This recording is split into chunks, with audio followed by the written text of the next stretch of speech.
السلام عليكم. إخواني أخواتي، اليوم راح نقدم لكم فيديو حول صيانة وتهيئة شجر النخيل، يعني من خلال تنقية النخلة، وكذلك وضع الأسمدة تاع الغنم والبقر، يعني ونقوم كذلك بتوسعة الحوض تاع النخلة لتتمكن من السقي، يكون يعني بصفة جيدة. نشوفوا هنا حوض النخلة، يعني نقدم لكم النخلة يعني قبل التهيئة نتاعها وتنقيتها، وكذلك بعد إتمام العملية، يعني باش تشوفوا لا ديفيرونس أو الفرق. شوفوا هنا النخلة يعني فيها بزاف العودان، يعني اللي يعني ماشي مليحه يعني لهاد النخله. راح ان شاء الله نقيوها ونحيو منها شويه من الجريد. نشوفوا في الحاله تاعها الان، ان شاء الله نزيدو نشوفوها بعد التهيئه والتنقيه. شكرا. سنكمل الفيديو بعد التهيئه تاع هاد النخله ان شاء الله. مجددا نعود إليكم إخواني أخواتي.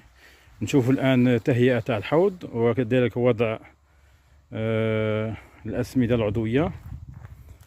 نشوف هنا كيفاش الحوض يعني، ونلاحظ كذلك هنا النخلة. شوفوا النخلة كي ولات يعني ما شاء الله، يعني تم التنقية بصفة جيدة.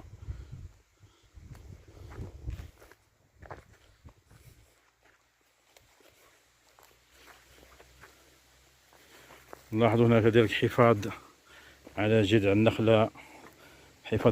النخلة، يعني بوضع التراب.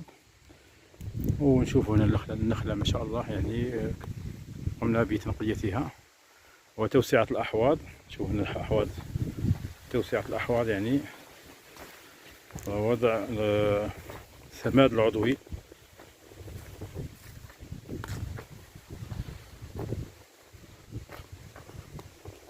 وسنقوم بهذه العملية لجميع حقل النخيل.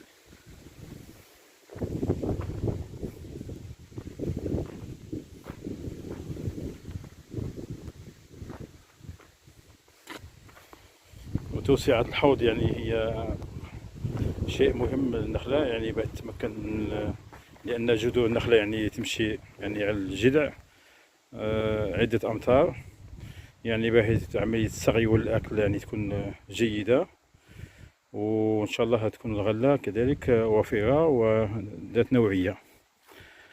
شكرا لكم إخواني أخواتي. في فيديو ثاني إن شاء الله نلتقي في فيديو قادم إن شاء الله. السلام عليكم ورحمة الله تعالى وبركاته.